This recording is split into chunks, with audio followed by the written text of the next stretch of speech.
NRL Fantasy Round 5 is coming in hot. We've got buy, hold, sell. We've got an absolute ripper of a show. I'm Longy. This is Biz. And this is the week where Payne Haas returns. It's a big one. Biz, before we jump in, how'd you go last week? Mate, honestly, not a great week last week with 15 players, but in the same boat as most people. Sneaky little pod with Corey Jensen went really well with 54 points, less than 1% ownership, so I'll take that as a good win. But my team's feeling good. I'm feeling good about this week. It's good to have kept Haas, and hopefully he does play this week and pops out a massive score for us. What about you, Longy? How'd you go? Mate, we're in prime spot there with the Haas Meister coming back here. I had 15 players as well, including Reid Marnie, who doesn't count. And Isaiah Yongi going down about half time there. But rose up the ranks, about 890 points. Aramaho, he was a big one there. Matt Burton, obviously a nice little pod. And Hamish Stewart came in and pumped out 70 plus as well. So I'm feeling pretty good, man. I didn't chase the points with selling Haas, and I ended up getting them anyway, which was a pleasant surprise. That's awesome. We're 1 point apart right now. And given that our team is totally different, it's a pretty crazy situation to be in. 1 point apart is actually insane. I think you're ahead by the 1 point as well. So I'm going to be trying to mislead you today. Now, for today's show, we got a bunch. We got buys, hold, sells, bunch of pods as well. I just want to flag, last week our pods all went 60 plus. And none of them were expensive either. It was all like 450 to 650. So we absolutely nailed the pods last week. I'm going to nail them again this week. But for the buys, we'll talk Twal, we'll talk hookers, we'll talk wing fullback, and we'll talk about Hamish Stewart, whether it's too late here. And I'm going to open up with Alex Twal. And the big thing I liked about Alex Twal here was the minute increase and the way that minute increase happened. So for him, he went off at his normal sort of 60 to 65 minute point there. That was okay. His score was already 60 plus. He was already looking good. But when they conceded a try, Benji went to Twal and brought him back on to close out the game. Now, to me, that indicates that Benji really trusts Alex Twal and that when the game's on the line, they want their best players on the field. And for them, Twal is that best middle forward that they have right now. So I look at him at 655K. I think those minutes are rock solid. I think the offloads are going to keep coming here. And I just think Alex Twal's a guy you want to force into your team right now.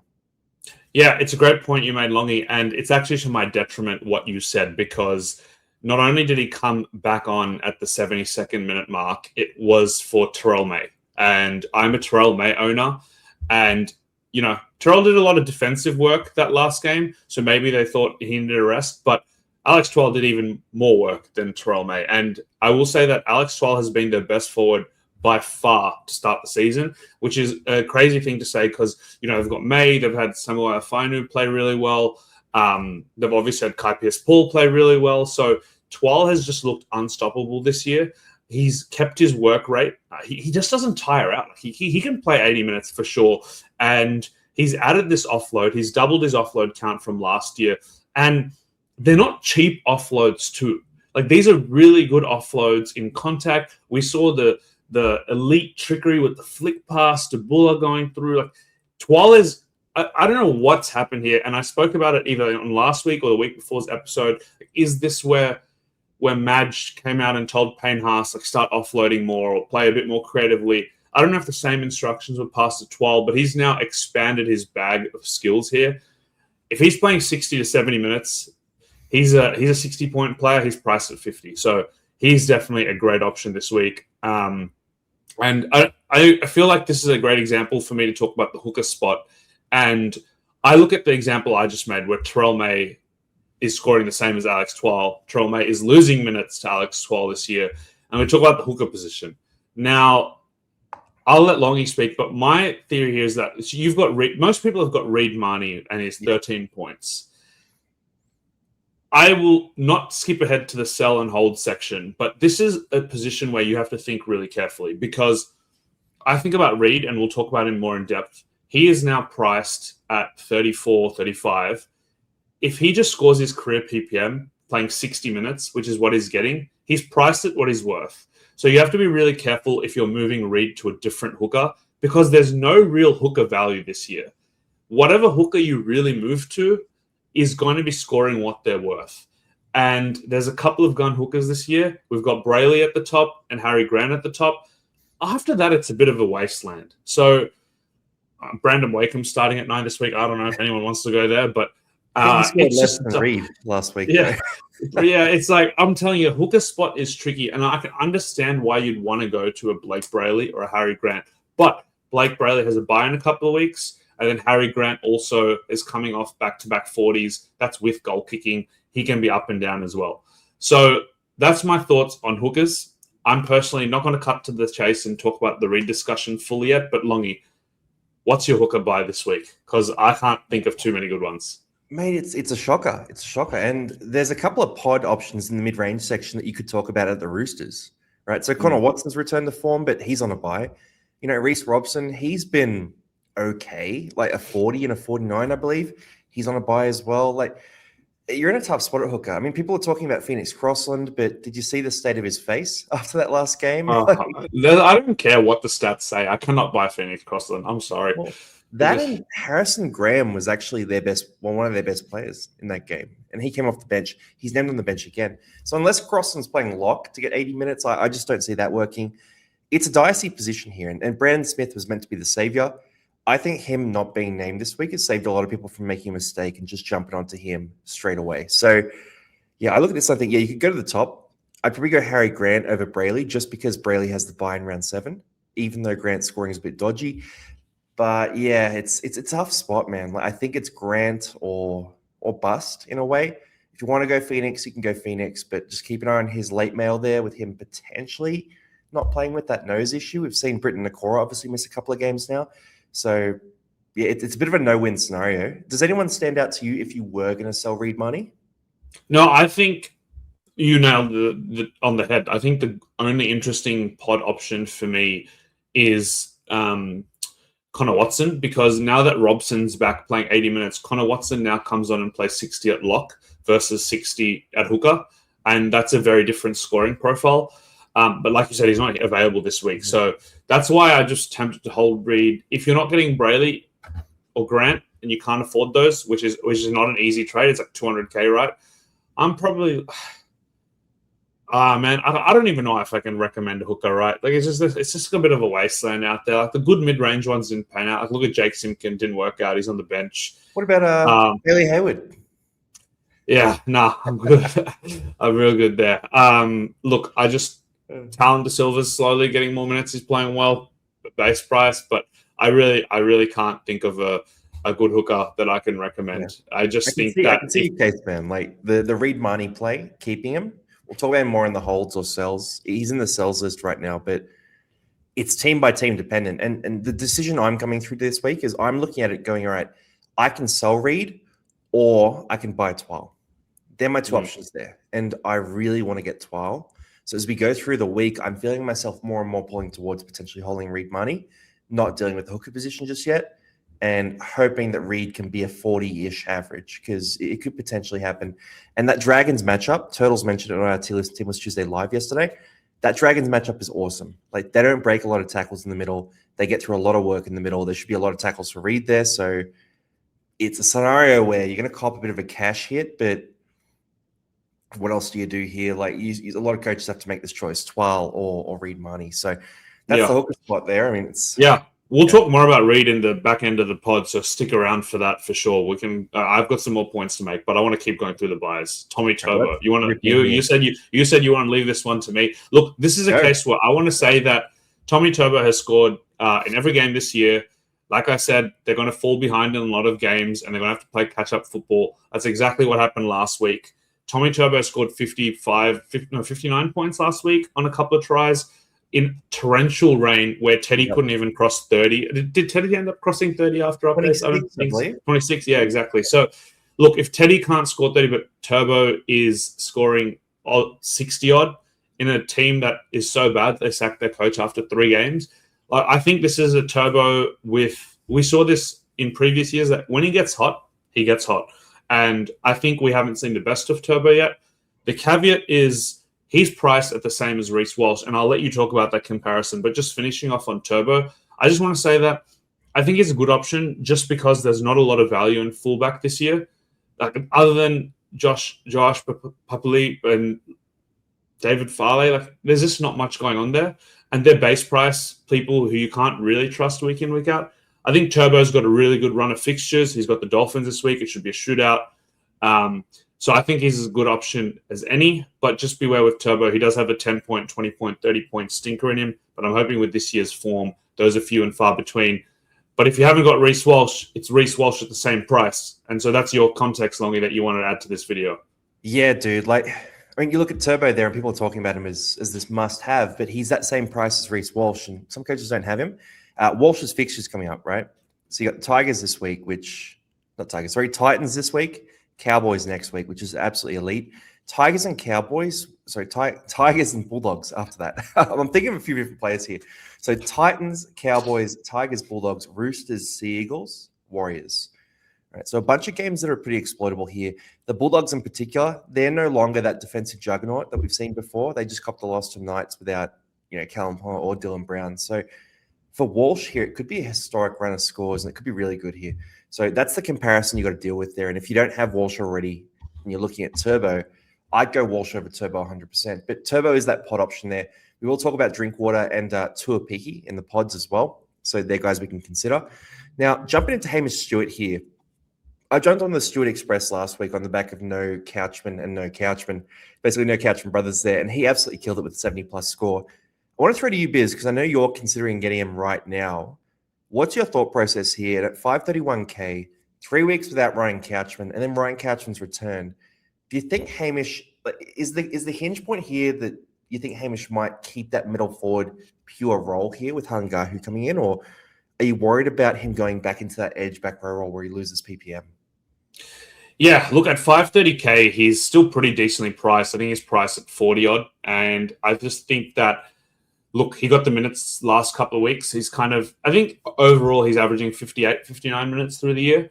And in the first couple of weeks, that was included 10, 20 at the edge. I think right now, without Ryan Couchman playing in the middle, they played Leilu 80 minutes last week. And if that continues, obviously Suo is an 80-minute player, then Stewart is going to play 60 minutes in the middle. And we've seen that if he gets big minutes in the middle, he can average close to 1 point per minute.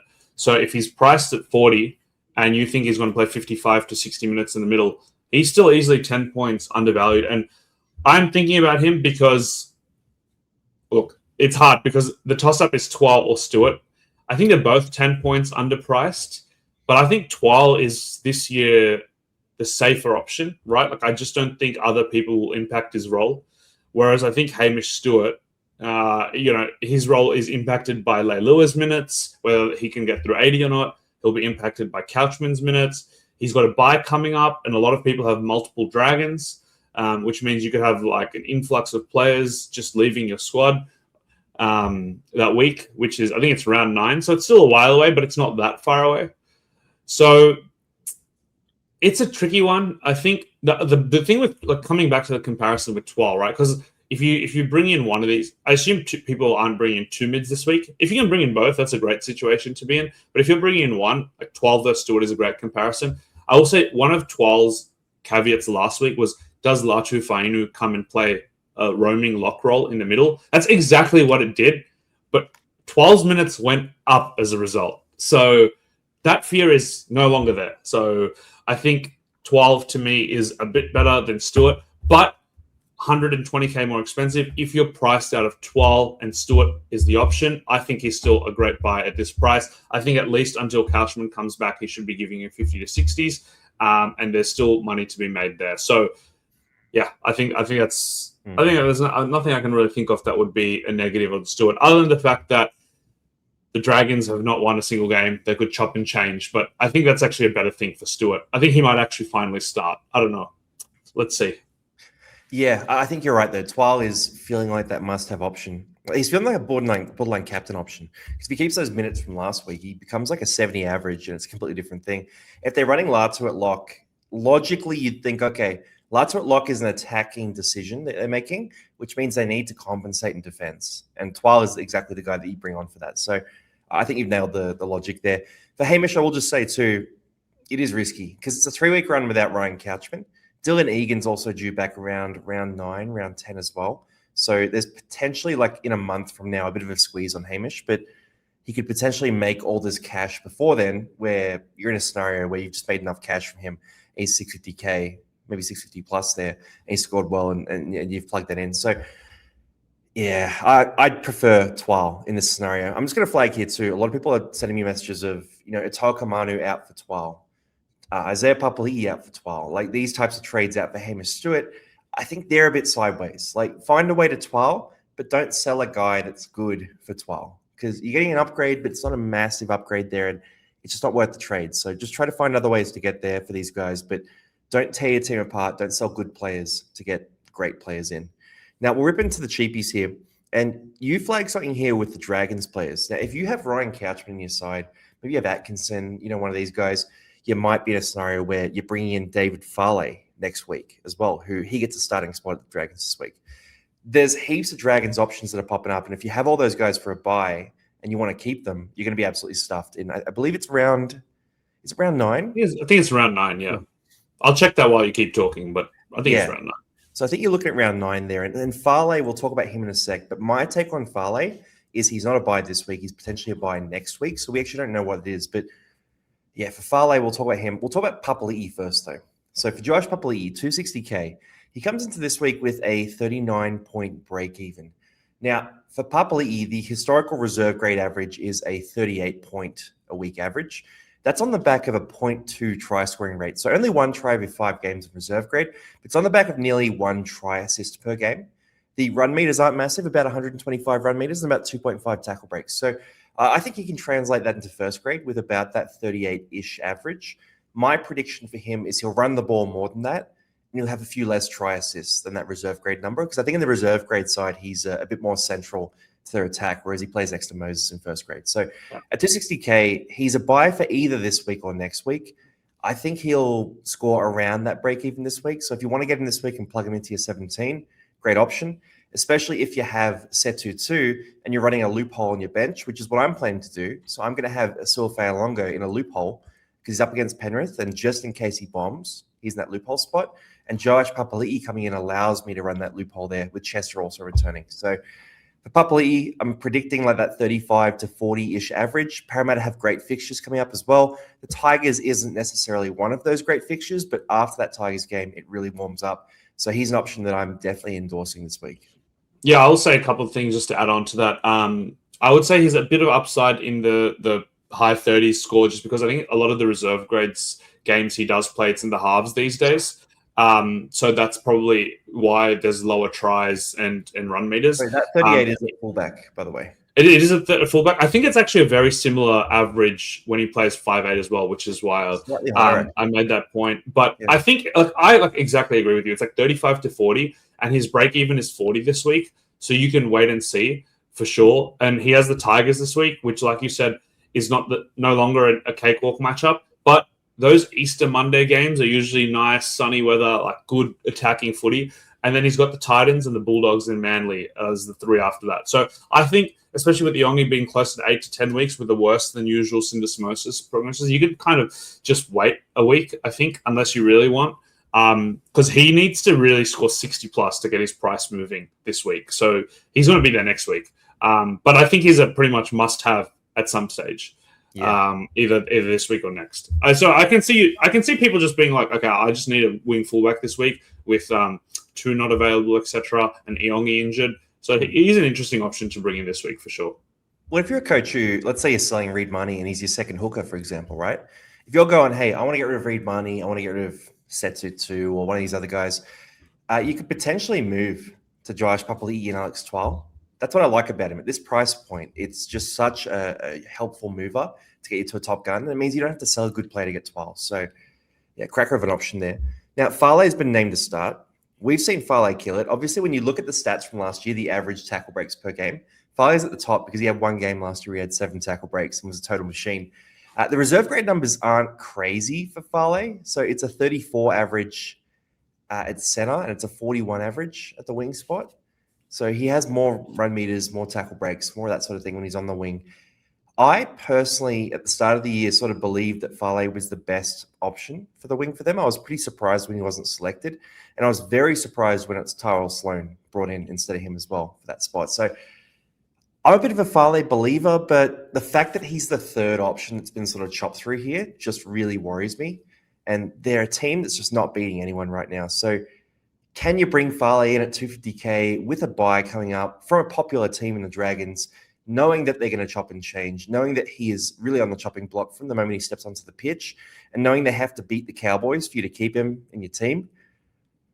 I'd rather go Joash right now. If I'm getting one of these guys, it's Joash this week. But if Fale comes out, has a big game, and they win this week, that's a different conversation. And I'm happy to pay 30k extra, 40k extra for him to get that security. So for me, Fale is not a go this week. I'd rather go Joash. But if for some reason you had Joash already, I don't know how you would, but if you had Joash already and you were, going for one of these guys, then the 50k Fale, the cash out is pretty nice.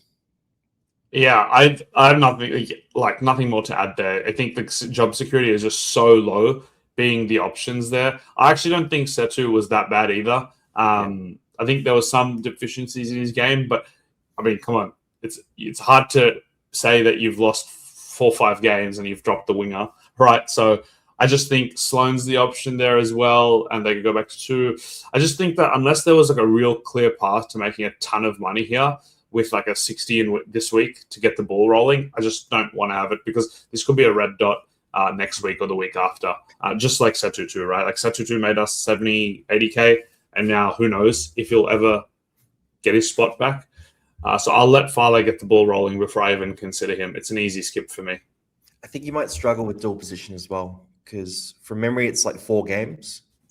And I believe it's around 7 they get added. So he'll only have 3 games, which means probably only center eligible at this stage, but we can confirm that later as well. Now, rolling through cheapies here, Pasami Solo, I'm setting him in because he was awesome on the weekend. And he got the start there with no Mooney. Didn't play big minutes, but had like 40 points in 25 minutes there at the start. Was fantastic in real life. And they've got rocks in their brain if they don't give him some more minutes here, because I thought him and Jacob Safidi in the middle just absolutely demolished the Bulldogs pack. So, yeah, I'm a fan of this guy as a player in real life. This week, you can get him for 282k. You're not going to be able to do that going forward. Like, that price is going to move up.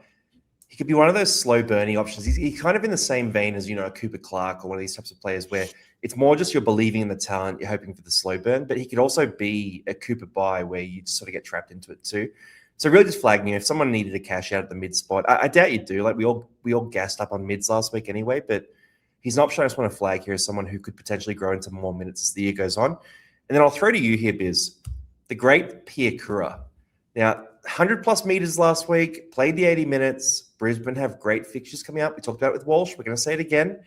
Pia Kura is, we'll talk about Aramaho as well, but Pia Kura, I think, is more similar to Ho than people realize, because Ho was scoring those 30s there without the tries, right? And then he had those breakout games where he had the big attack. Suddenly everyone's keen on Ho, right? Pia Kura is going to have those breakout games as well. And the goal in fantasy isn't to buy the guy who broke out last week. It's to buy the guy who's breaking out next week.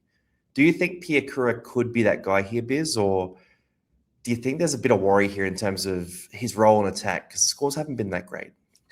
No, I think you exactly said the right comp there. Aramaha is a very similar. He's going to be more often than not 30s. Pia Kura might be a bit lower than that because he misses a couple more tackles, but I also think Pia Kura has higher attacking upside on a week-to-week basis.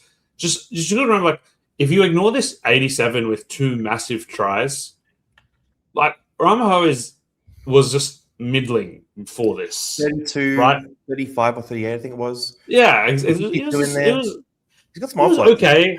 If he wasn't base price, people would be complaining.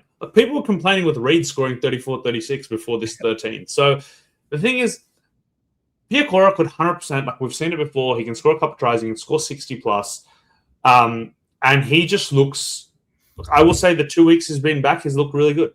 And that run of fixtures is excellent. Look, Broncos are getting form back. I definitely would be buying Pia Kura at this price. I just think that the upside is good. It doesn't take too much to get his price moving. His break even is kind of cooling off right now, so he'll start making money soon. I think you can afford to wait a week. I'll probably wait a week, but he is definitely a better buy to me than Solo. He's a better buy to me than Fale.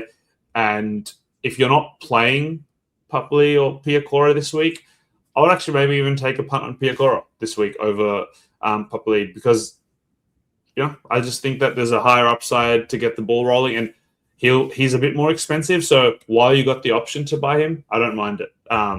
But I think he's a great option. Not just because he's been the TCA mascot before or anything. I just think at 311K, a guy who's playing big minutes on an edge in a very attacking team is a good option. And that's all. Dude, I agree. The profile's good for Piakura. And it's cheap, right? So we'll talk about Ho as well. And we can make the counter here too. I mean, we've been keen on Ho for a while now. And if you didn't buy Ho before the tries, you probably need to look back, especially if you're really keen to get him now, right? Because I've seen a few comments from people sort of upset they didn't buy Ho and trying to blame us. It's like, mate, we both had him. We both had Ho's like round since one. like we've been high on Ho, but if you only hear the player's name when they've scored well, you need to start thinking about what you're doing as a coach, because you're sort of chasing points there and you're guaranteeing you won't win. But for Ho, I will say, if you are wanting to go late on Ho, like no judgment, the Broncos, Eels, Warriors are his next 3 games. So these are pretty good matchups here. You got a bye in round 8. He then has Raiders, Roosters, Knights, Sea Eagles. These are all good games as well. He plays round 12, has a bye in round 13, and plays again in round 15. So it covers the first 2 major bye rounds, which is pretty nice here for Ho. You then throw in the fact that these fixtures are positive. You throw in the fact that he's a talented guy. I believe Josh Patson's out suspended right now as well. So he's got a couple of weeks on the sideline, which is good news for the job security, but maybe he throws a curveball in a couple of weeks' time. I just think, like, you look at him though, and one thing has changed. There is one upgrade here. As much as he's gone up 100K and he's a worse option now than he was at 350K, those tries he scored, man, like he was making Clint Gutherson look like an absolute traffic cone out there. And I look at that and just go, yeah, they're not going to drop that guy. There's no way they're dropping that guy. And we talked about this again before. We talked about it last week when Jaden Campbell scored 2 tries. Those lanes will open up for Ho. I didn't expect it to happen so fast, but he's just looking awesome with Campbell. So if you think he's going to be holdable until round 16 at the earliest, because that's what you're committing to, I think, if you buy him at that price, then he's a pretty interesting option here. It's just a tough one. I mean, I'll throw one to you here, Biz. If you had enough middle forwards, would you rather Hamish Stewart or Armour Ho? Hamish Stewart. Yeah. I think Hamish Stewart is capable of 50s more often. And if you're paying $447 for a guy, you want to play him every week. And I think Ho will still have a lot of 30s games. Like that, he's going to have these, he might have these pop-up games, but I think most weeks he's going to be closer to the 35 to low 40s mark, where I think, especially with Cashman out, Stewart is a lot closer to the 50-point mark consistently. And I just, honestly, I think with a 130K difference, I actually just would personally just go Piakura. Like, I just think that he will average, if you look at Piakura's stats when he plays 60-plus minutes at the second row spot, it's 35. And I don't think it's that far off what Ho will do over the course of the season. You save 130K. And at this point of the year, I keep telling people, don't play emotional fantasy football, right? Play with your head, play with the stats, look at the numbers. Don't chase a score. Don't overreact to like a bad score. I just think Ho at 447K, I think he's still a good buy, but I think there's better buys than him. And we also will bring it up, but like Moses Leo, etc., chasing one score. Like we saw how that's turned out. I'm not saying this is the same level because we've seen Ho's pretty good, but he's 450K. Like that's not cheap. So he's a buy, but I think there's better buys. Yeah, and that cash generation can really slow down as well, like very quickly. We saw Joe Chan last week. We weren't super high on Chan. He scored a 39. Got the Panthers this week as well. He made 50K last week with that low break even, right? And that's probably going to taper off at about 75 to 80K generated for people who bought him last week. So they're going to be disappointed. I mean, I'll just say I'm a bit softer on this one. I think going for Ho right now, I like the talent when he wasn't scoring the tries. And I love the talent now that we've seen him cook Gutho a couple of times. But Gutho has been cooked a bit this year. So it's a tough one against the Dragons versus, some tougher matchups. But yeah, I think he could have a big one again against the Broncos. That's just where my head's at. And I wouldn't talk someone out of it. But you're really, like, if you're buying Ho, what you're saying is he's going to score a try 2 of the next 4 weeks. Like, you're backing that try-scoring run to heat up right now. If he does not score tries, he won't be this effective. We've seen that time and time again with him statistically. Reserve grade numbers are about a low 40s average there. So what you're saying is he's going to score tries because he's next to Campbell and because he's playing good footy. It's a bet you can make. It's risky to back tries. I will say, like, you just supporting it. His base stats are 34 tackles and it's 94 meters, but that's off 2 big line breaks last week. So you're closer to getting 40 points in base, but he misses 4 tackles a game. So you're really reliant. Yeah, it's 3.8 right now. He only missed 1 last week. Yeah, he misses quite a few. But I will say he like his last 2, like his average with Jaden Campbell right now is like 70. So maybe just Campbell just unlocks him completely differently. Like I said, I think he's still a good buy, but at that awkward price, you don't exactly the argument we made for some of the other buys. Like, you don't want to break your team apart if it's already good just for hope. But hopefully, he keeps the big scores rolling. Bro, I'm stoked. We've made 200K, so yeah. And you know what? I bet you we have this conversation in 4 weeks about Pierre Coeur, by the way, as well.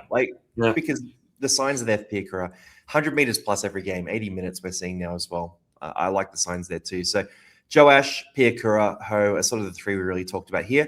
Now going to the pods, and I want to flag up our pods from last week because we had some great scores here. So let me just get my numbers up. For pods last week, we had, sorry, I haven't jotted it down. I think we had Matt Burden at the top of the pods list with 60 plus. We had, who do we have? I'll pull it up right now. I've got it here. So Burton, Jarom Hughes, Isaiah Papali'i, Alex Twal, and Connolly Lemuelu. So basically, it was all either high 50s or 60 plus. And if you had those 5 players, you'd be in the top 50 this week. Bro, legit. Like they popped off. We had Hamish on the buyers list last week as well, right up there. Yeah. We had Turbo there. Like, we absolutely nailed the calls last week. But for Jaden Campbell here first. So 806K. This is a pod because of the price and because he's not available at wing fullback. If he was available at wing fullback, he would be top of the buyers list right now. But at the half spot, it's a bit dodgy there. It's a bit reliant on attacking stats, but that's Jaden Campbell's profile. They've got good fixtures coming up. If you like Ho, you probably like Jaden Campbell. I'm not in the market for an 800K player right now personally, but we have crossed over that 2 weeks now as well, where he's now 2+ weeks removed from a hamstring issue. So if you want to pot up, there's good fixtures coming up. He's got the Broncos this week. It has been a tough game for him at times, but yeah, he could be big here. Do you think this is interesting at all, Biz? Or are you sort of thinking, nah, 800K, too much. Just go for Twal. Just go for one of these other guys and keep your roster more balanced. No, I think he's definitely interesting. I think any given time where you can see a player averaging 60 plus in a year, that's an interesting player, right? And I think he's scored back-to-back 70s, good run of fixtures. He's a guy that if you get on, if your squad balance is good elsewhere and you get on, you can definitely ride some ranks here. And he could, Cleary's averaging 71. Like, Jaden Campbell has the scoring profile if the Titans improved to match that. Like, he scores in more categories than Cleary, arguably. Like, he's just a better runner off the ball. He's a better tackle buster. He's a better offloader. Obviously, he doesn't. I'm not saying he's Cleary. Like, don't get me wrong. Like, don't twist my words and be like, he's Cleary quite busy. Yeah. Like, that's going to be all over. Yeah, I know. Like, don't get me wrong. I'm not saying that in real life, but from a fantasy perspective, he scores in so many categories that we saw last year. He averaged in the 60s the first year as halfback in a terrible Titans team. Titans should be improving this year, and we've seen just coming off the hamstring back-to-back 70s. What I liked is he kept the base stats next to Lockie Ilias, right? Like, we saw Brimson move, and we're like, okay, Lockie Ilias is more of a noted kicker. Didn't impact Jaden Campbell. Still took 90% of the kick meters. If anything, they look better. I'm liking it. He is expensive, but he is worth that price. Like, he is, he's going to be in the top 5 averages for the year. So if you can get him nice and early, you may as well. So I think it's a great buy. Yeah, juicy option here. One thing I'm going to flag is the attacking stats been very condensed in Jaden Campbell, though. So we've seen a run where Keeney has not had attacking stats basically at all. And at some point, there's going to be those big Keeney games. Now, that could help Campbell. It could also hurt him, right? So just flagging that up there. If Keeney sort of starts to take over a bit, that could hurt Campbell. But really, it's not really a possibility.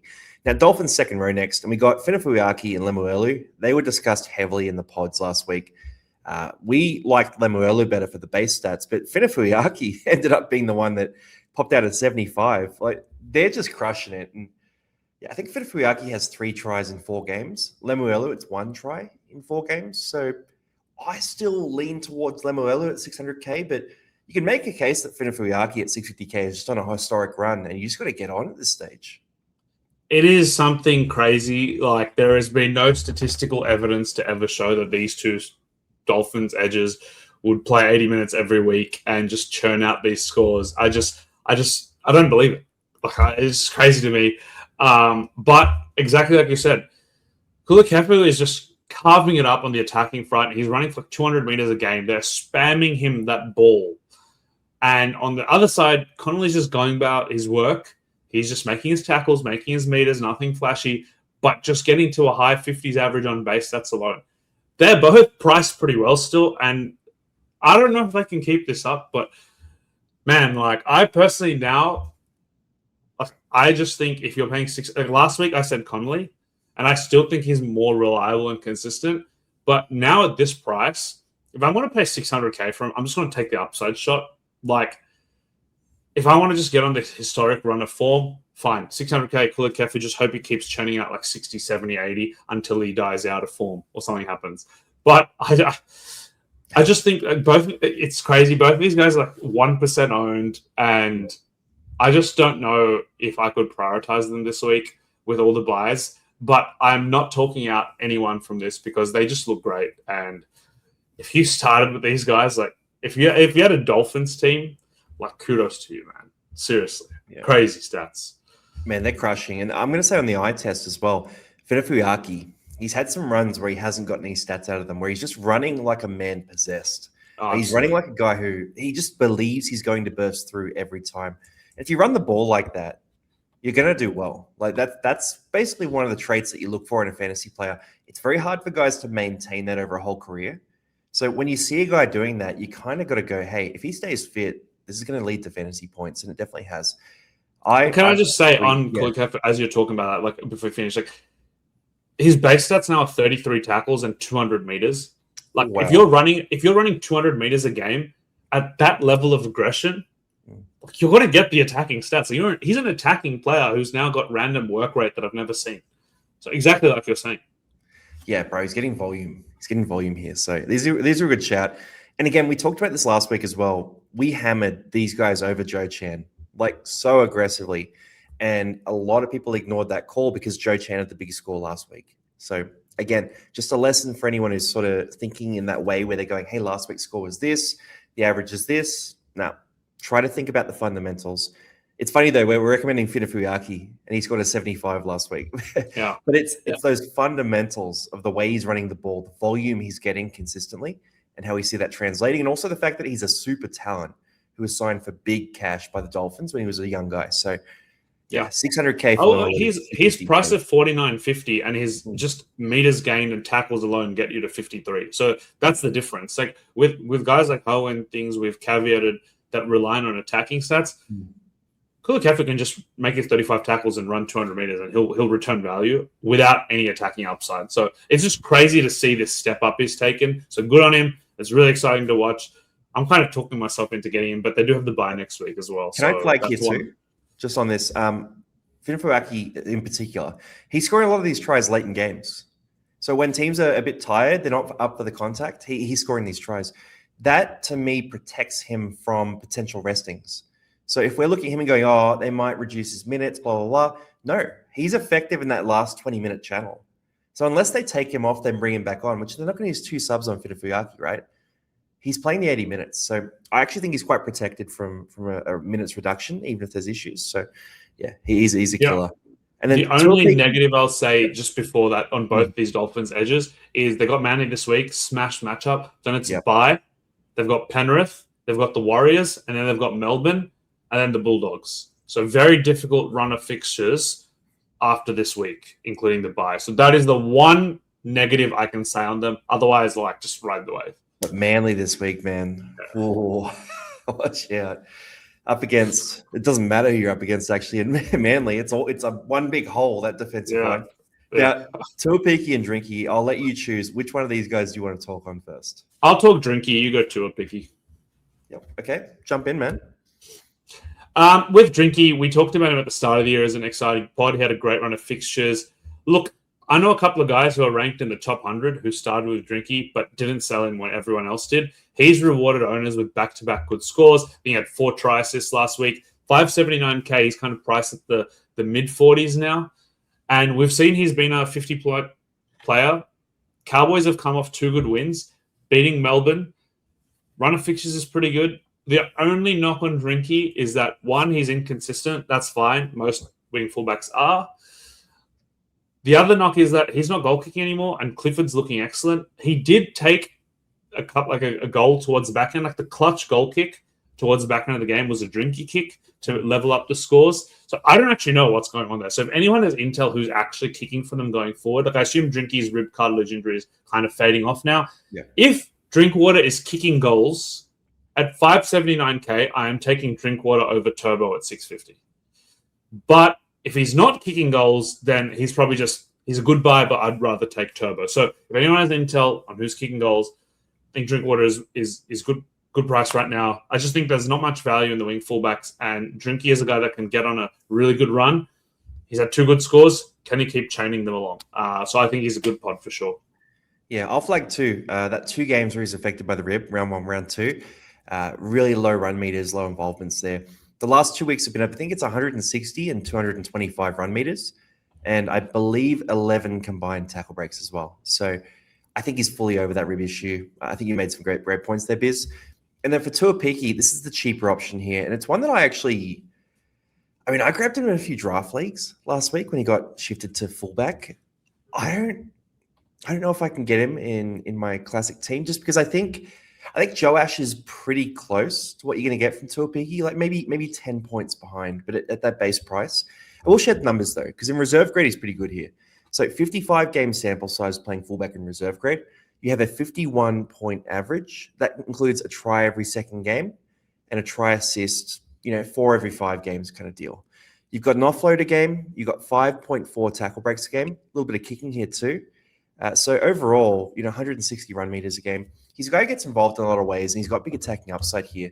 Now, the Warriors, if they're moving CNK out of fullback, they're probably going for attacking upside. So my guess is Tuaupiki gets more attacking ball. But the downside here is Metcalf just came back. Tanner Boyd's super dominant. And we didn't see him get a ton of attacking ball last week in a game where they did lose to the Tigers. So if they lose again, there is pressure on his spot. That's where I sort of go, if he gets dropped, it's not to the wing. It's typically out of the team completely. So at 478K, you're getting a guy who he's got no job security. He probably doesn't average over 50. It's not ideal, right? But at the same time, we could be looking at this guy in, a month or two's time and sort of saying, how did we miss this? Like, he's absolutely killed it because he's an absolute baller. Are you tempted at all here, Biz, or do you think it's just a case of go for the top guys, don't worry about this, or go for the cheapies? He's an odd price. I don't mind it, though, because the thing is, he's got great stats, reserve grade. It's like a 44th average at fullback over the last couple of years. And Warriors just look a much better team with the ball this year. Bit of risk in terms of just whether he stays in that role, but I actually don't mind it. Like I said before, there's not much value in the wing fullback spot. So it's really Tuaupiki or Drinkwater. Otherwise, you're going for someone who's priced at what they're worth. So I think with wing fullback, it's really important to get guys who have good runs going forward and just run. Look at Sewer from the Storm, right? Is he a 60-point player for the rest of the season or like 65? No, he's not. But if you just caught on this hot start, I think it makes a big difference. Other fullbacks are going to go through these periods. Like good attacking fullbacks like Drinkwater, like Tuaupiki will have a run of 3-4 games where they average 60, 70. You want to get on that, and this is a good price for sure. I think Warriors look great. You're kind of almost talking me into him, Longy. Like I wasn't considering it. I was going Turbo myself, but Drinkwater and Tuaupiki are now sticking out to me. So it was a good argument from you.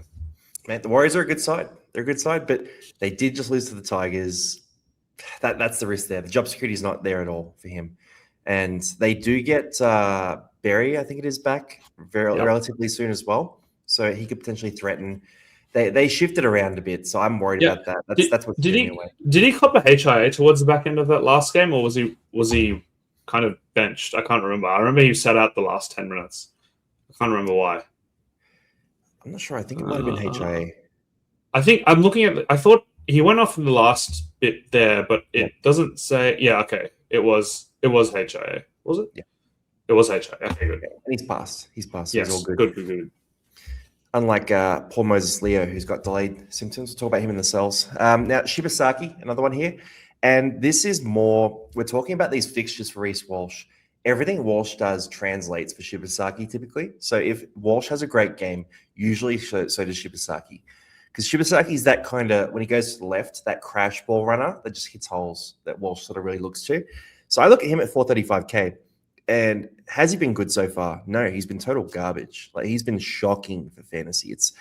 I think it's like across 2.5 games, he scored about 50 or 60 points, which is horrendous. But again, we're looking for the guy who's going to break out next week, not the one who broke out last week. And at 435K, if I needed a center this week and I wanted to go cheap and I wanted to go for an upside play, it's a good run of fixtures here. He could break out against the Titans, as we've seen him do before. I'm not completely against this. Now, I don't see many coaches needing this option, but if I had, let's say I had 100 teams, I'd probably buy him in a couple of those sides. So I'm just flagging Shibasaki as a guy I think will break out this week and will be talked about next week.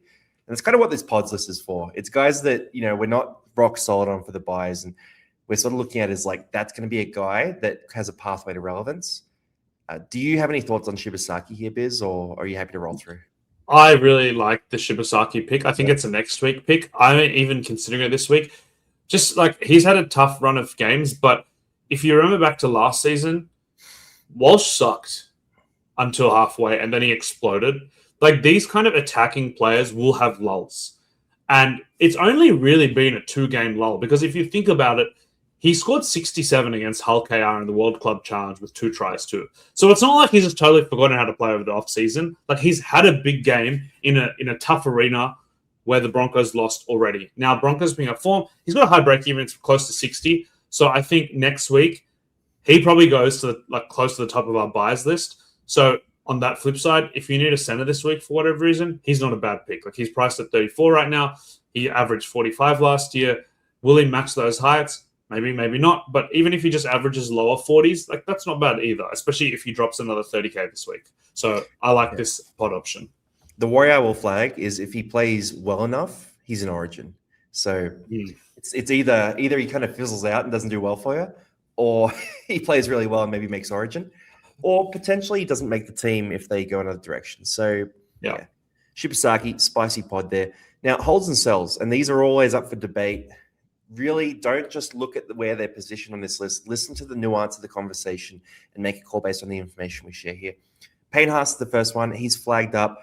I've seen a lot of people saying, should I sell Haas to get Twal? Haas is the only way I can get to Twal, blah, blah, blah. If you held Haas last week and he's back this week from an injury that he did halfway through a game 2 weeks ago and played out the game, I think you're making a mistake. And am I guaranteeing Haas has a big game this week? I'm not guaranteeing that. Titans is not an easy matchup for him to score well in because he could get a rest. But I just think you keep a guy like Payne Haas for this week. Like, he's got a 7-week run before Origin. And then after that, you deal with it, right? You sell him for the Origin period. So this is a pretty easy one. More just flagging him up because I did want to mention that he's no guarantee to play this week. Could still get dropped out. It is a friendly Titans matchup. And Biz, you bought Corey Jensen last week, who absolutely killed it. So I think they do trust Corey Jensen and they trust Xavier Wilson here as well. Yeah, I will say that I held Haas and bought Jensen just to hedge my bets. So the view was that I can hold Haas, and while he's out, Jensen will kill it. And then if Haas comes back, then I got Haas back. So I'm indifferent either way. Like, if Haas is out another week, then it's a trickier situation. I think if he's playing this week, you're definitely holding him. It's crazy to have held him 1 week and then sell him the week he's back in a good matchup. If he's out this week, it becomes trickier, and he might be a late out. So if he's out late, what I will say is that of an AC joint injury, if they're not rushing him, I actually kind of like that. Money is definitely useful, but if they give him 2 weeks rest for an AC joint injury where a lot of players play through, I think he just comes back next week and he dominates. Like, he'll be well rested. He's not going to play on with that much pain. So I actually still think he's a hold. And there's just so much cash available with all these cashes we mentioned that there's other ways to get Twal and Stewart. I can see the appeal of selling him, but if there's news that comes out that Haas is kind of maybe another 2 weeks away or 3 weeks away and it's worse than the initial diagnosis, then I would consider selling. But I'm just hoping Haas plays this week and you hold him. Like, it's just hopefully he comes out with a big score. He's playing good. And yeah, he played like 77 minutes or something with the AC joint injury. So, like, I'm assuming he can play through it. He still looked good. So, he's a hold for me. Yeah, he'll have some big attacking days as well. This modern game, everyone's sort of talking about like, oh, the game being faster and more attack is bad for Payne Haas. I don't know if it is. I don't know if that's true.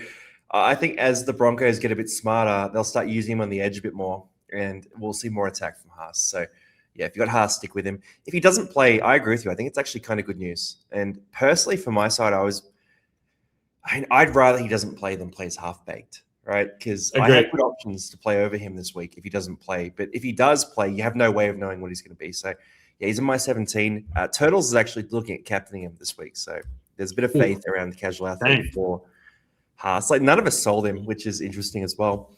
Now, Lasardi up next, 427K. Just want to flag this one. A few people have sent me trades where they're selling Lasardi. He has 2 more weeks before he returns, most likely. If he returns in the edge back row spot, everyone will buy him.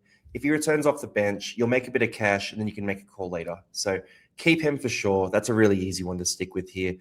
The Storm lost to the Cowboys, so I doubt they're looking at their team going, oh, yeah, we don't need Lasardi, because he is the savior in the back row for the Storm right now. Then Isaiah Yeo, 726K. This one's an interesting one. So way less minutes last week. Scored the softest try I've ever seen in my life. I've never been so annoyed about, a guy scoring who I didn't have in fantasy and who was playing against my Parramatta Eels and your Para Eels, Biz. For Yo, the one thing I'm going to flag here is no Mitch Kenny this week. And Turtles actually mentioned this on the pod. So no Kenny this week, which means you've got, Lassa coming in as a start here. You have Cogger on the bench. They might split hooker minutes. It might be a case of Isaiah Yeo playing bigger minutes at lock, especially against the Storm this round. So if I was a Yo owner, unless I was moving to Twal, which I like that trade, I'd probably be leaning towards trying to hold Yo.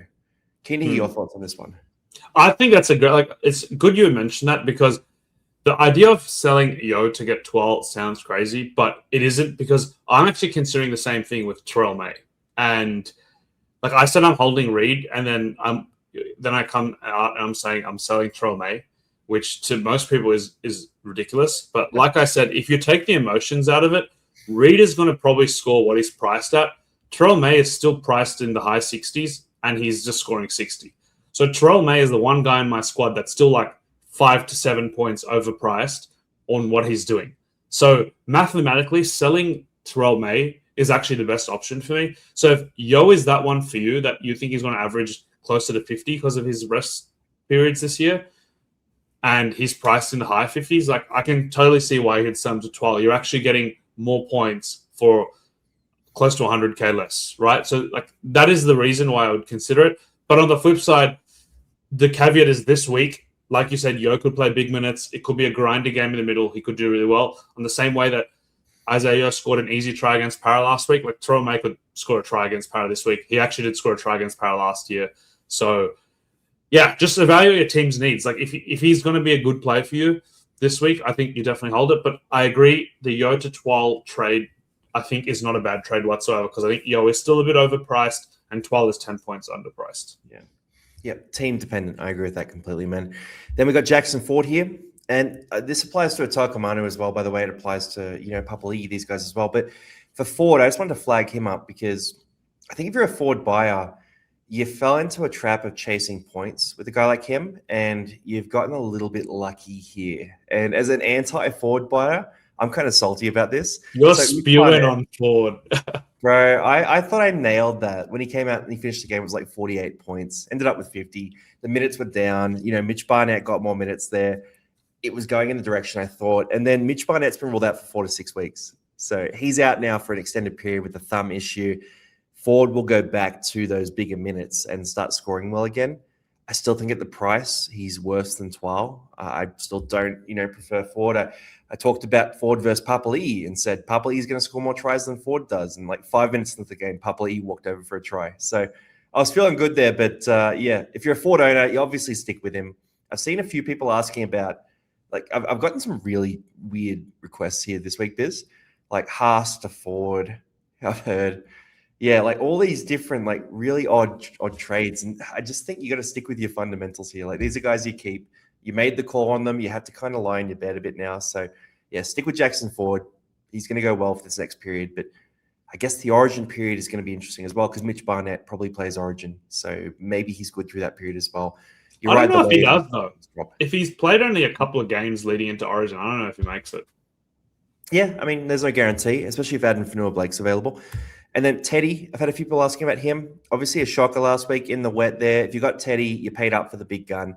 He sucked in that game. He won't suck forever, but he does have that bye this week. So, again, if it's your only pathway to Twal or something like that, I can kind of see why you'd do it. But for most coaches, Teddy's a guy you're going to hold on to. And trading Teddy to Turbo or something like that, in fact, you're paying money to do that. That's a pretty shocking move. So I'm just going to say big no to that sort of trade there. Big no. Now, sells here. Reed Marnie's at the top of the list. Obviously, that first sell, by the way, doesn't mean they're the biggest sell. It means they're the closest to a hold. So I put him there for this reason here. I think like if I had Reed Marnie as my second hooker, I'm selling with confidence. The only thing that makes him a potential hold is how trash hooker is. Biz, I know you had some numbers you wanted to share on this, so I'll just sling it across to you, man. Like, what do you think? It's a read on. It's simple. Like, if you already have a Grant or a Brayley or a Cook for whatever reason, right? You already have them, and Reed's just clogging up your bench. Just punt him. Like, you don't want to play him, right? But most people have Reed as their only hooker, and my argument to keep him is quite simple. He is now priced at 35. He has a 0.65 ppm or something like that across his career. If he plays 60 to 62 minutes, that's scoring about 35, 36, 37, 38. Like, just give or take mid-30s, right? So he will lose you money this week on the bad break-even. Fine. But he's not an urgent trade. Like, I'm sure there are players in your team, like I said, if you mathematically look at it, that are worse for your team than Reed. Like, don't react to one bad score. Because Reed has given us 2 mid-30s, he's given us a 55, and he's given us a 13. So he's pretty much the mid-30s guy. And like, at this price point, he is not an urgent sell unless he's just like at 486. If he's a non-playing reserve for you, yeah, punt him, make some cash, trade him to a Papali or something, like keep that 200K, right? But if he is your only hooker and you're trading up or down or wherever you go in the hooker spot, it's a wasteland, you're likely not making a mathematical difference to your team, but you're probably not getting an extra point per dollar. And what you want to do is you want to maximize the amount of points you score for the dollars you spent, right? It's as simple as that. And there's not many people in the hooker spot available that is going to do that. Like, there's really no value there. Even with Blake Brayley, really good, but really expensive. Same thing with Harry Grant. Cook with little back will take more minutes. Like, I think Reed is a pretty easy hold. I think there will be a lot of emotional sellers who will just see the 13 and be like, hell no, like, I'm not holding a guy who's got 13. But like I said, you don't have to panic trade him. Like I said, I'm definitely sure there's other players in most squads who are less value than Reed is right now. You just got to remember, we bought Reed because he was 10 plus points underpriced. Okay, he's not getting 80 minutes, but that just means that he's priced at what he's worth. And Sonny Luke came out and said that they still want Reed to play 80 minutes, and he's been training at different spots. There are going to be games probably where Reed plays 80 minutes, hopefully, right? And even if it's not, it's fine. If he plays 80 minutes and scores 50, that's great. And like you mentioned earlier, and Turtles mentioned this Dragons fixture is excellent because the Dragons keep the ball in play. They run it through the middle. All the middles rack up points. I think Reed could make 50-plus tackles here, even in less minutes. I think he's definite hold. The only caveat on this is if you hold him this week, you're pretty much holding him forever because he's going to drop another 20K potentially or 30K this week. And at 450K, like you're not trading Reed for the same reason. So for me, sell if he's your second hooker, hold if he's your only hooker. The one scenario I'll flag here is if you were a coach who hypothetically you had Reed and Dan Atkinson, right? Or something like that. And, I guess this is the scenario where he's not your primary hooker, right? But if you had those guys and you went, all right, I want to go Atkinson down to Josh Papali'i and I can afford Reed to Harry Grant, who has no buys till Origin. I wouldn't say that's a bad move. Like if you had everything else covered, if you already had Twal, if you had the other moves, like I can see the upgrade to Grant being a reasonable pathway. I just think Brayley with that buy round 7 is so dangerous. Like you're going to put yourself in a scenario where you need a hooker again in round 7. look how much we don't want to buy one now, and you're going to buy two in the next like 3 weeks. Not a scenario I want to put myself in. But I think what you mentioned about emotional selling is real. Like I came into this week thinking, all right, I have to sell Reed. And that was emotional for me. So did I. Yeah, on Monday, bro, I was locked in. Like, all right, Reed's my first sell. In fact, when the game opened, the first thing I did was click sell on Reed. And I think a lot of people would have done that. Yeah. Anyone will do. Bro, it was repulsive. And I put this crap trade through where I have like 100K plus in the bank just to get Reed out of my team. In fact, if you look at my team right now, Reed's not in it because I hate looking at him so much. So, yeah, I can see the reason why you'd sell it. If you have no overpriced players, great, sell him. But I find it hard to believe that someone doesn't have a player who's scoring less than what they're worth right now, other than Reed. Maybe you're just at the top and all your players are undervalued still. Sell Reed, but happy for you if that's the case. Yeah, the matchup is big though. Matchup's big. So there's the case on Reed. Look, I want to caveat too. You're not saying that he's going to come out and be what we wanted him to be. You're more saying statistically at 486K, you can afford to be patient. Like that's the case you're making there. So guys, if he does come out and he scores crap again this week, don't flame Biz for it. He's just saying that there's a stronger probability that he's value than that he's not compared to the value of the trade. So I'm saying he's 35. I'm not saying he's 50 anymore. I'm saying it's 35 average. He'll have a stinker. He'll have a 50. He'll come to this mid-30s. That's what he's worth. Done. With upside 450. Because it could come back. It totally with upside 450 and downside 413. Yeah. But it could come back, man. Like the Cowboys middle forwards have been unimpressive. Like deeply unimpressive. I personally, if I was the Cowboys coach, would be thinking, how do I get more rotations going in that middle forward rotation? Because they're playing garbage. Like Ruben Cotter, I don't know how he's playing this badly. Like it's appalling there. So give them more rotations there and leave Reed on for 80 minutes because I don't feel like he's fallen off. Now, we're up through this list here. Jacob Carraz, this is debatable as well. He scored well last week, had the try and the try assist, scored less than 50 with that 49. The Carraz we know from the past doesn't seem to be here this year.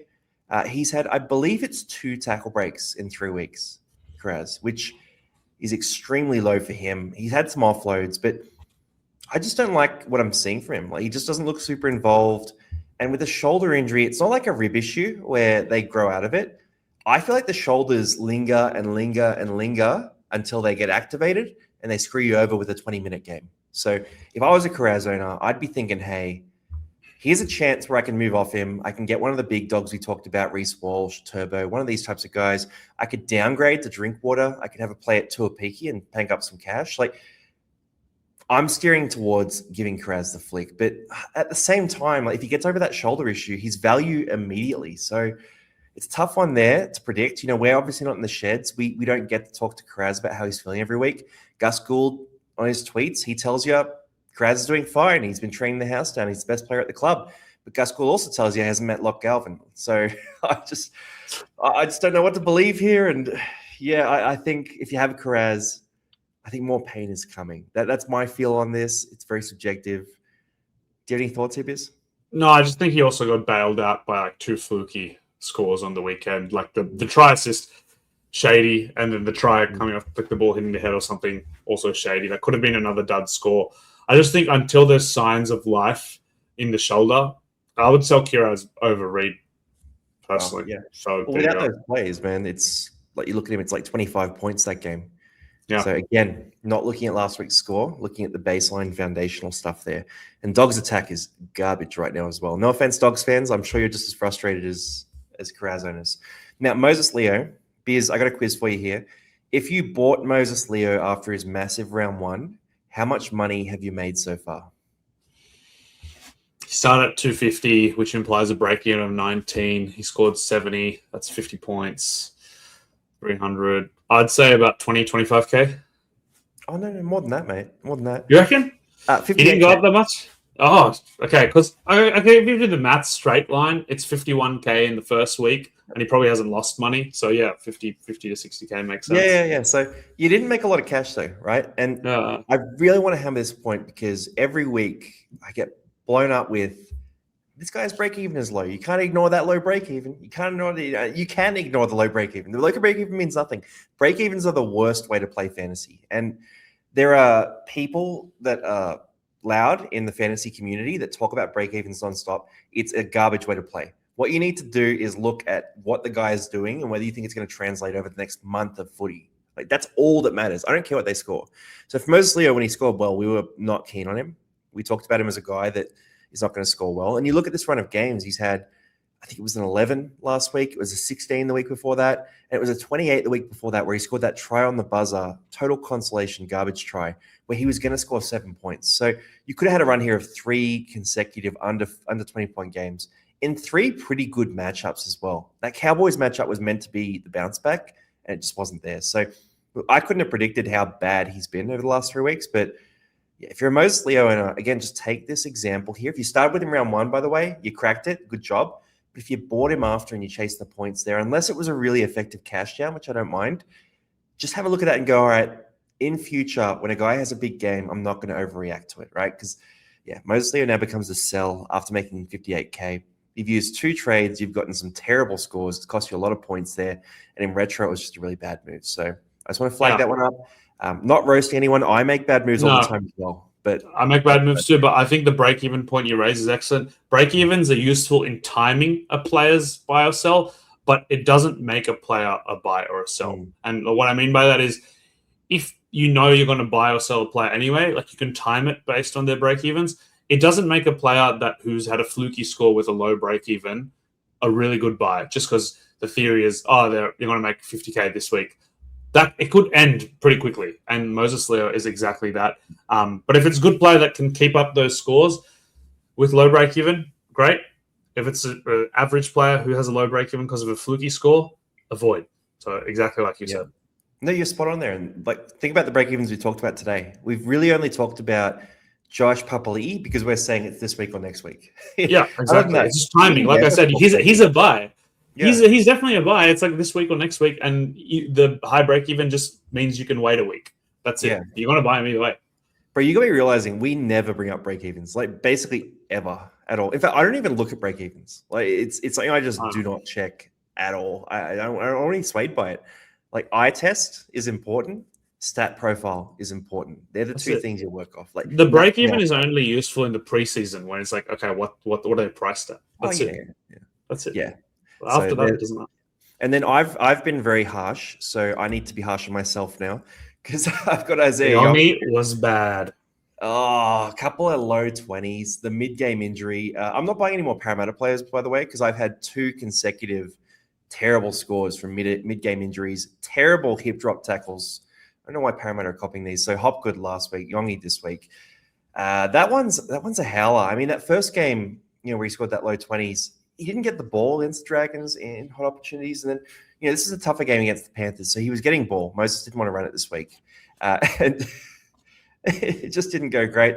He had a few plays, though, where he was, a whisker away from popping through, a whisker away from scoring a try against Penrith. So I still feel like he wasn't a terrible buy. But, we've lost 16K. We got some bad scores. The alternatives haven't been amazing. Like Keanu Keeney's gone 49 and 39. Yeah, you got to Drinkwater, I guess. Yeah, but that was good. A hard one to back. That was a hard back after the first 2 weeks coming up. Yeah, you really think he was going to kill the Storm? No, logically, like the thing is, no, because if you went Drinkwater, you would have done better, but the logic would have been just as bad. Even like Dylan Edwards, who we loved last week, he was a 23-point game this week in a good matchup. So wing fullback's been tough here. Turbo was probably the answer. Yeah, Turbo was the answer. Yeah. Crazy. If Turbo's the answer, I don't want to know the question. But yeah. For Yongi, obviously, you move off him now. It's 8+ weeks there. You got to give him a sell. And then Bailey Hayward's the last one. Just missing a lot of tackles, not playing 80 minutes. We weren't high on Hayward when he was an 80-minute player. We're definitely not high on Hayward now that he's not an 80-minute player. If you had him and Reed Money, by the way, he's a sell before Reed. Like if you had 5 Haywards and 1 Money, you still sell the 5 Haywards before Reed. He just doesn't have the upside to be anything more than maybe a 40 average. Like that would be his upper ceiling as an average. And we've been saying that all year. Yeah, I think the difference is if Reed is playing 60 minutes, he probably scores 30 to 35 or 35 to 40, sorry. if Hayward is playing 60 minutes, it could be a consistent 20, if that. So that is the difference there. But I also think that Hayward's probably not the most urgent sell. I think, again, go back to your team, look at the stats, figure out who's overpriced, who's underpriced, and Hayward might not be as straightforward a sell as we think. There might be other players doing worse. So remember, don't be emotional, think rationally. Bro, it gives you a bit of depth here as well. So, yeah, I can see the appeal there. Big decisions this week, though, man. So, for me, I'm looking at how do I get Twal in? Probably going to end up with Josh Papali'i in my side. There's a good chance of that happening. I like Piakura as well, but I just don't need the bench depth as much as I need the wing fullback depth this week because I want to run a loophole. So, that's where I'm sitting. If people have Ryan Couchman, Setu, these types of guys, and the reason, by the way, we haven't included Setu here, probably should have had Setu on this list, actually. I look at Setu and I go, all right, really good break even there. A guy who isn't completely dropped. Like, they haven't come out and said he's rubbish. You know, Flanagan hasn't said he's the worst winger at the club, like he said about Laurie. So I just think there's a chance he comes back. Like, he's 300K as well. It's a bit awkward. A wing fullback loop is not a bad thing to have. You know, Tuaupiki, we've seen him get hurt before. Gutho's not been playing good footy. Maybe Sloan could come in at fullback. Like, yeah, there's just a few things going on here. So for Setu too, I'm going to give him another week and just see what happens here. But yeah, he's a guy you could flick if it worked. But if you sold Setu for Joash even, you're making like 40K. Like, it's just I'll just hold Setu. I think that price right now, with the option he could come back low break even, he's more value as a loophole than because people probably have like 5 or 6 playable reserves this year.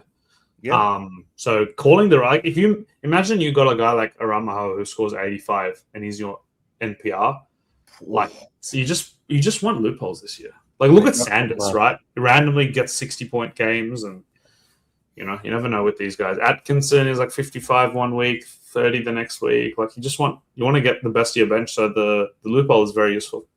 Yeah, and Setu, I just will flag here. He plays pretty early in the round. So he plays before Macassini, before Chester, before these guys. So your loophole is going to have to be someone who plays before Setu too, which strategy I'm running this week is Fairlongo in the loophole up against Penrith. He has risk of being a sub 10-point scorer. Now, if Fairlongo goes well, great. I love it. I'll loophole him in. If he goes poorly, I've got an anti-pod against everyone who has Fairlongo. And Biz, I'm assuming you're going to run a similar strategy here as well. So yeah, I think that's exactly right. Like, I think if I'm going to keep 2, I'm not even thinking of selling him this week. I got other guys who are overpriced, like I said, and 2's not losing money. So he's a useful loop for me. I think Fairlongo against the Panthers is a great shout. Panthers just look suffocating. So yeah. Beauty Biz. Well, thanks for jumping on, man. It's buy, hold, sell, done and dusted. Cracker of a vid. I loved going into a bit of fundamentals with you there too. Yeah. Appreciate your time as always, and I'll see you in person next week, man. How exciting, man. Can't wait to have you. Whoop, whoop. All right. See you, everyone. Good luck this week. Make those trades, and we'll catch you now on the next one.